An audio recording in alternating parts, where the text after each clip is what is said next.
Hello, welcome to Culture TV. In this video, we'll be discussing our hobbies and pastimes in Russian. Stay tuned.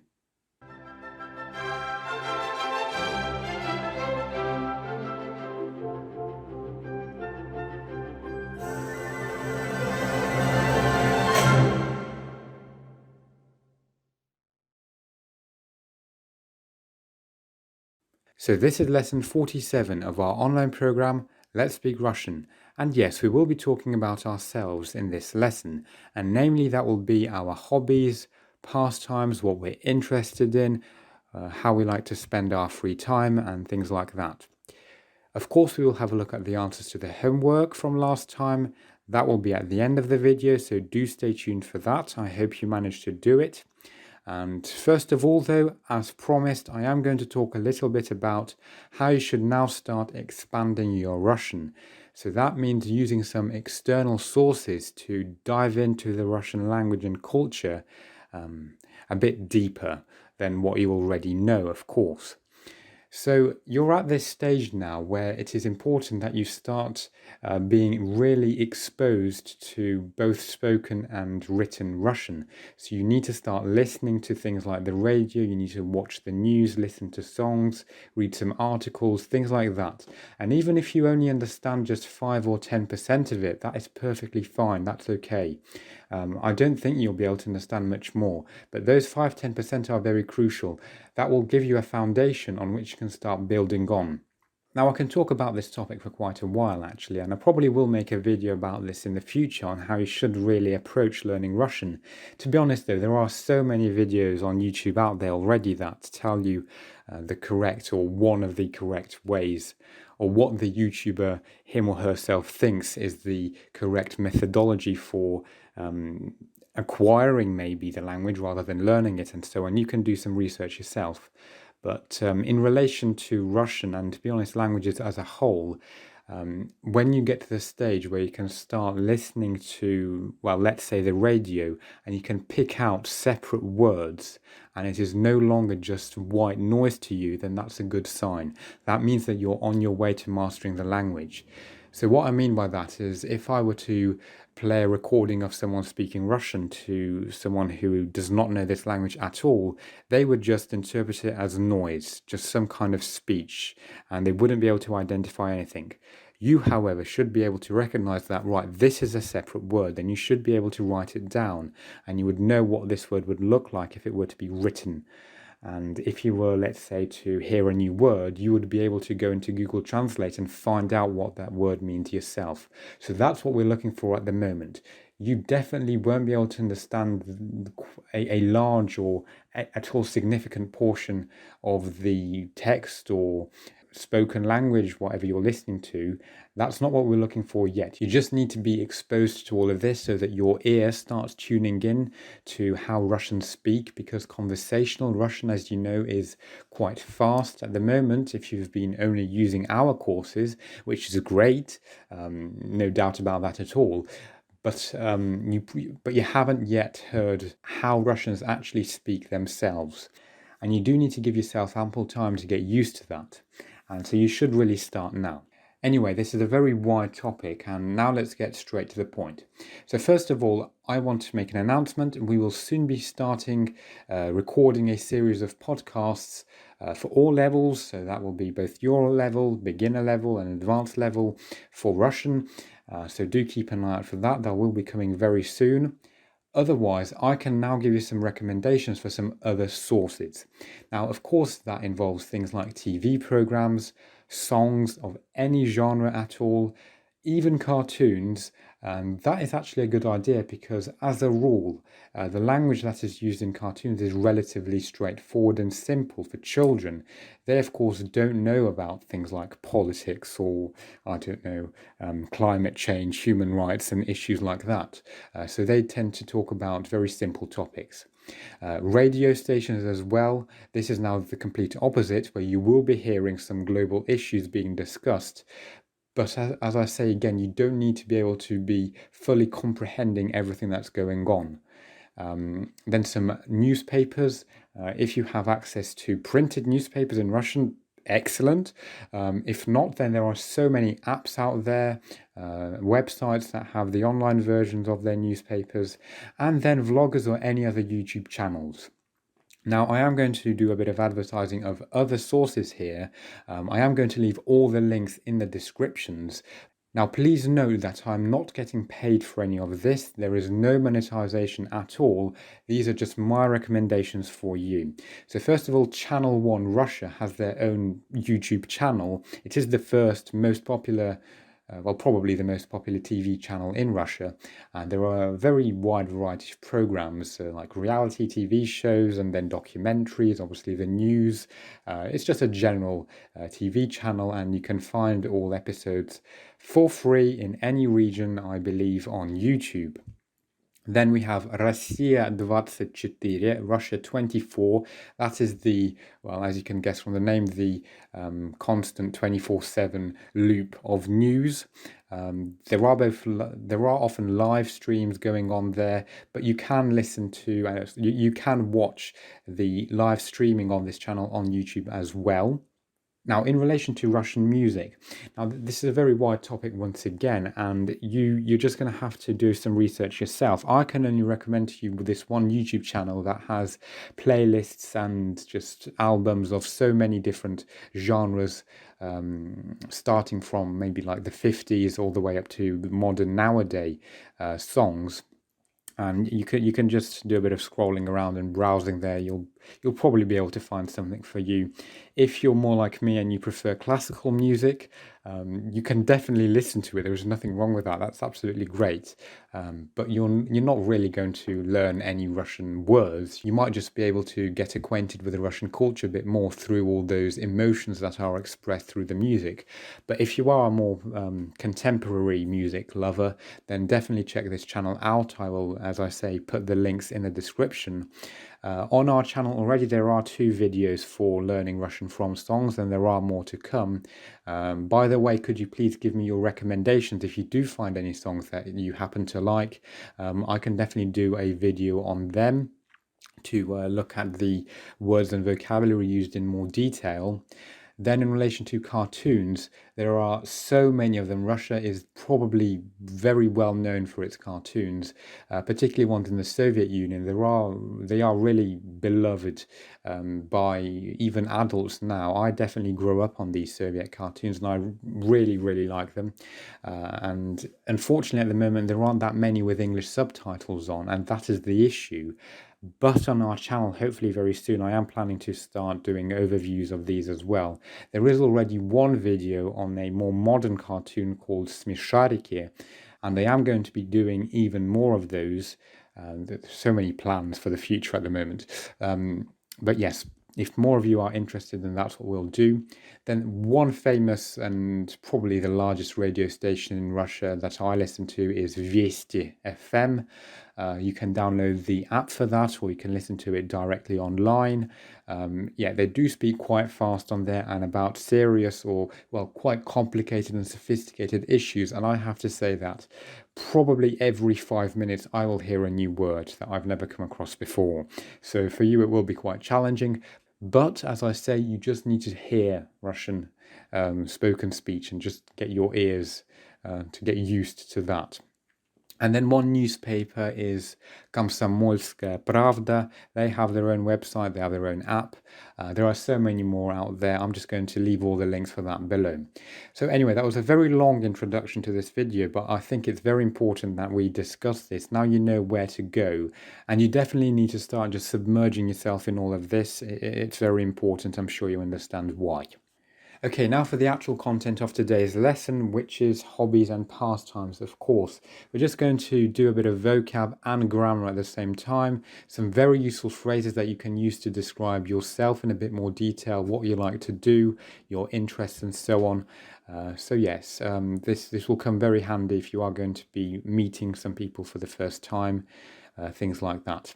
Okay, so I'm just going to give you a few examples of phrases. You can then, with all your skills already and what you know about grammar, you can then go and find the necessary vocabulary that is specific to you out there in the internet or in a dictionary. Remember that you can always email us if you're unsure of anything. Now you might be wondering why I didn't do this video earlier on, because this is quite an important, general topic that is very often taught at the start of courses.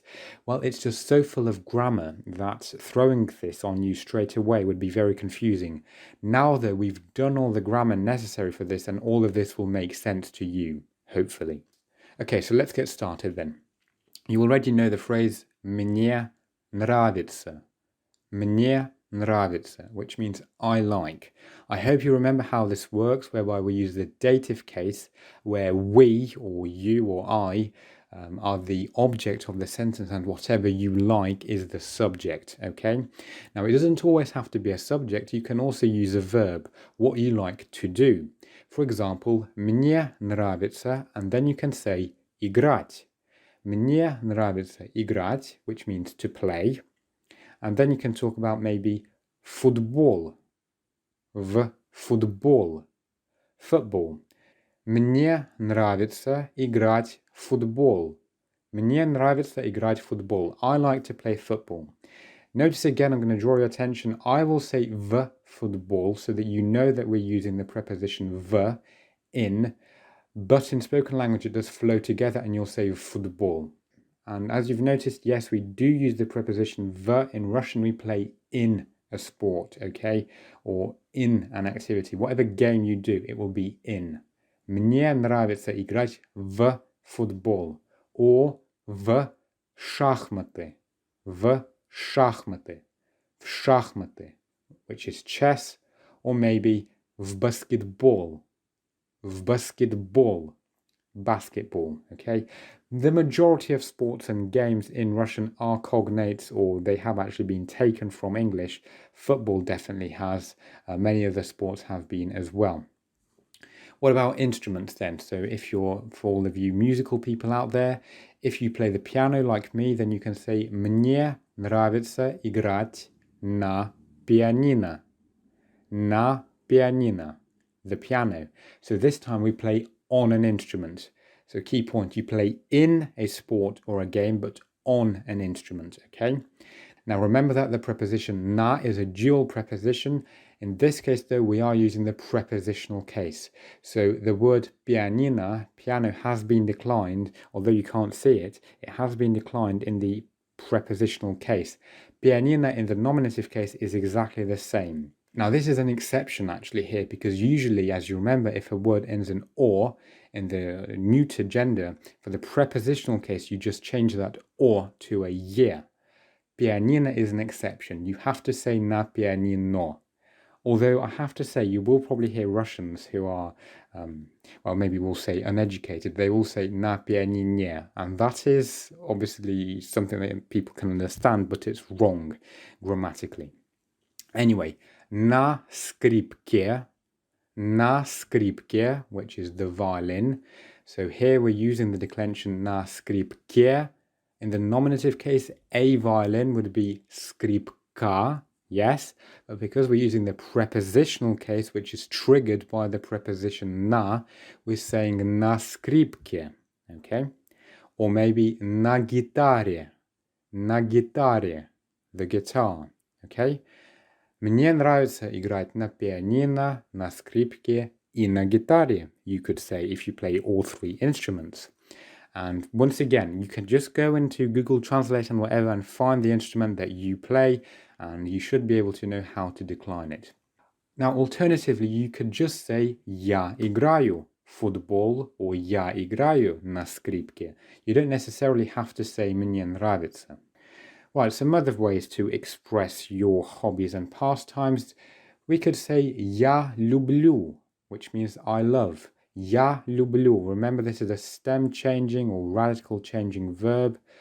And then you could also have some verbs like читать, which means to read. And then you just say what you like to read. Now, anything that you will be reading will be in the accusative case because this is the object of the sentence.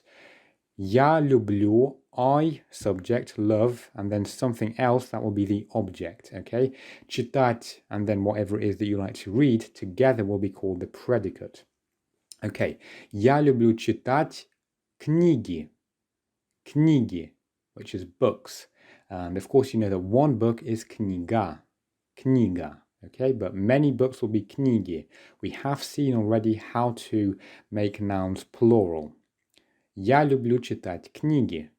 Or maybe я люблю читать газету, газету, which is the newspaper. Yeah, so remember, or for the accusative case means that in the nominative case, the noun ended in an a. So газета in the nominative is a newspaper, but in the accusative it will be газету. Я люблю читать газету. Something more complicated. Я люблю читать таких писателей, как authors like, or such authors like is the literal translation.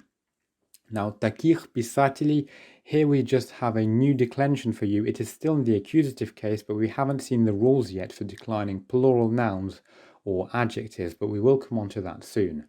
So I like to read authors like, and then you just say whoever your favorite author or authors are. Another verb, смотреть, which means to watch. So видеть, remember, which means to see, that's just to see, but to watch is obviously you're paying attention to whatever you're looking at. So я люблю смотреть, for example, телевизор, телевизор, which is the TV, новости, новости, which is the news, or maybe фильмы, фильмы, which means films. Я люблю смотреть телевизор, новости и фильмы. And then we have the verb слушать, слушать, which means to listen. Again, you'll have to put everything in the accusative case. Я люблю слушать музыку, музыку, music. So music in the nominative would be what? Yes, it would be музыка. Okay, I hope that you're spotting the patterns. Музыка in the accusative, музыку. Я люблю слушать подкасты. Подкасты, which means podcasts. Or maybe you could say я люблю слушать радио. Radio, which is the radio. And just like we've seen already, you don't have to say я люблю, you can jump straight to saying я читаю, or я смотрю, or я слушаю. You're very capable of conjugating all these verbs already. And maybe to enhance your sentences, your phrases now, you can start including some words like часто, часто, which means often. Иногда, иногда, which as you know already means sometimes. And then some phrases like с друзьями,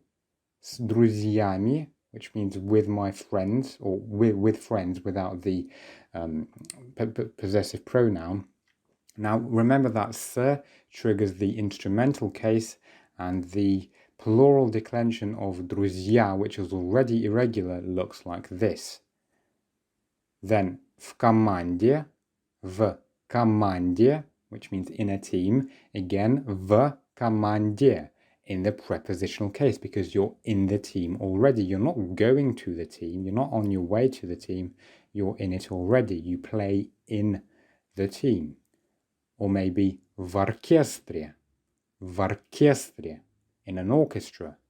В группе, in a group. And then you've got some phrases that you can use like я предпочитаю, which means I prefer. A bit of a mouthful for this very simple word, but you can use it sometimes. It is quite formal, but yes, you can say it. Я предпочитаю. Or an easier way to convey the same thing, you could say мне больше нравится. Мне больше нравится. I prefer, or literally, I like more. Yes, we've seen больше and меньше already from the previous video. Okay, and now for some example sentences, and you already have the ability to construct similar sentences independently, and you will understand all these sentences as well because you've got the necessary grammar skills already. So we have the first one. Мне нравится смотреть телевизор, но я предпочитаю читать книги. I like to watch TV, but I prefer to read books. Yes, you can say pretty much the same and apply it to any other skill that you want to talk about. Or not skill, but pastime. Я думаю, что смотреть новости интереснее и полезнее, чем фильмы. Я думаю, что смотреть новости интереснее и полезнее, чем фильмы. Now you know all the words here apart from one. Я думаю, что, I think that, смотреть новости, we've seen that just now, to watch the news. Интереснее is the comparative form of the predicate, interesting, so more interesting, and then полезнее, same idea here. This time our adjective is полезный, which means useful, полезный. You should be able to identify what the standard form of the adjective is given what the comparative is, because you know how to form the comparative from the original form, and you should be able to work backwards as well. Чем фильмы, than films. So I think that watching the news is more interesting and more useful than films. You can, of course, say the opposite or mix things around and use some different activities as well. That's what you need to be doing right now, is widening, increasing the number of combinations that you're making with the vocabulary that you already have. That's very important. And lastly, у меня есть скрипка, и мне очень нравится на ней играть. У меня есть скрипка, и мне очень нравится на ней играть. What does this mean? У меня есть, lesson 19, I have, okay? And then whatever you have will be in the nominative case, so it's the subject. I have a violin and I really like to play it.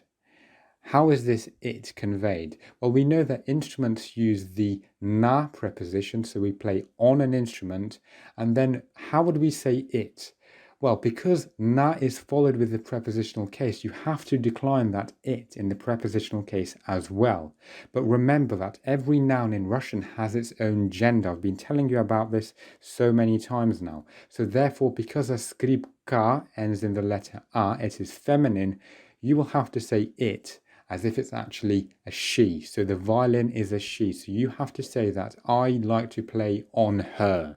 Now, of course, in English, that sounds very strange. In Russian, though, that's what you have to do. You play on her, okay? Now, one other thing to talk about is the verb Zenyamatsa. Zenyamatsa, which crops up quite frequently, and it means something like to do an activity or to be occupied with something, to engage maybe. Essentially, there is no direct one translation. It describes the action of being occupied with something or training to do something. It can also actually mean to study. So many meanings. We often use it with activities such as dancing, singing, and sport.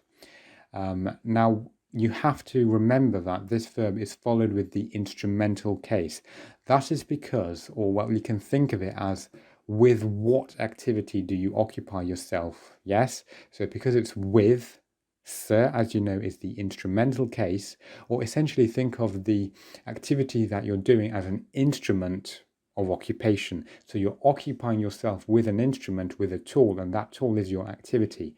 And that is why we have to use the instrumental case, okay? And also notice that it's a reflexive verb. So quite a lot of grammar just in one word there, but you already should know about it. Okay, let's have a look at how we conjugate it. So я занимаюсь. Я занимаюсь means I do. I've translated it as do just for now to make it simple. And essentially that is what the meaning is. So you are doing something, but at the next level really, when it's really an activity, a sport or dance or whatever. Ты занимаешься. You do. Он, она, оно занимается. Notice no soft sign. Мы занимаемся. Вы занимаетесь. Они занимаются. So once more, я занимаюсь, ты занимаешься, он, она, оно занимается, мы занимаемся, вы занимаетесь, они занимаются. Okay? You should be able to do exactly the same for the past tense. Now, if you are going to ask somebody what you are doing, you can't just say что, because, as we've just said, it uses the instrumental case, and therefore anything that you're going to tag on to this verb has to be in the instrumental case as well, even words like what and who. There are versions for who and what in all the cases as well, and we will have a look at that in more detail soon, but for now, the word what in the instrumental case will be чем. Чем. So you would say чем ты занимаешься? What are you doing? So essentially, with what are you occupied with? Okay, that's how to go about this verb. Okay, so that is it in terms of content for today's lesson. Now let's have a look at the answers to the homework, which was pretty much just 10 sentences that you had to translate. So first of all, the translations into Russian. Their courtyard is cleaner than yours, and plural. That would be их двор чище, чем ваш. Ich, their, dvor, courtyard, and then чище is an irregular comparative, but we did see it in the last video, чем, than, and then you just use the possessive pronoun again, ваш. It's the most interesting place in Moscow. Это, it, самое интересное, the most interesting, so you're now describing the place, самое интересное место в Москве. Now, as I said, although there is a simple form of the superlative, it is very rarely used and you don't need to know about it. Always stick to this. Самое интересное. You could also say это место в Москве самое интересное. That works as well. We saw the tallest house in St. Petersburg. Yes, I should have corrected that earlier, really. You can't really say the highest house. The tallest house. It would be мы видели самый высокий дом в Санкт-Петербурге. Мы видели самый высокий дом в Санкт-Петербурге. We saw, now although we saw this thing once, we can still actually stick to the imperfect tense. If you were to say мы увидели, which is the perfective version, that means that you kind of just quickly glanced over to it, quickly peeped over at it, and it really just was a matter of a few seconds. But if you kind of did some sightseeing and you maybe visited that house, then in this case it would just be more appropriate to say мы видели, so we were looking at, okay? Then самый высокий дом, because дом is masculine, в Санкт-Петербурге. В Санкт-Петербурге, prepositional case. This pharmacy is better, very simple. Эта аптека лучше. 3 words, you're sorted. Эта аптека лучше. We went to the cheapest restaurant. Okay. Мы пошли, so this time it's the perfective, в самый дешевый ресторан. Мы пошли в самый дешевый ресторан. Самый дешевый, because the restaurant is masculine, and дешевый means cheap. You should have really used a dictionary or a translator for that. Just pay attention to the spelling. We do use the letter ё, and we pronounce it as шо, дешевый, okay? Okay, so now for the translations into English. Мы думали, что эта книга дороже, чем та. That would be, we thought that this book is more expensive than that one, okay? Она купила самый интересный журнал. She bought the most interesting magazine, okay? So it's kind of like a journal. That's where the word comes from, журнал. And that is masculine. Этот город самый большой в стране. This city is the largest in the country, or this is the largest city in the country, same thing. Then, эта улица длиннее, чем я думал. Эта улица длиннее, чем я думал. This street is longer than I thought. And then lastly, а этот компот еще вкуснее. А этот компот еще вкуснее, which means this berry drink is even more tasty. Now, we haven't seen the word еще yet, and we will have a look at it in quite a bit of detail, but for now it means something like even more, yes? And then, of course, you know how we would usually translate a, which is either and or but, or in this case, we can completely just omit it. That's perfectly fine. Okay, so that was it for today's lesson. It was quite long, I do know, but very important information here, I hope, for you. Definitely what we talked about at the start about you actually now having to have to use Russian media to really start expanding your knowledge of the language and just getting used to hearing it and reading it, and of course being able to talk about yourself in more detail now. As always, any questions, please write us an email or comment below. Once again, all the links for everything are in the description. Thank you very much for your attention. All the very best. Good luck. See you next time. Goodbye.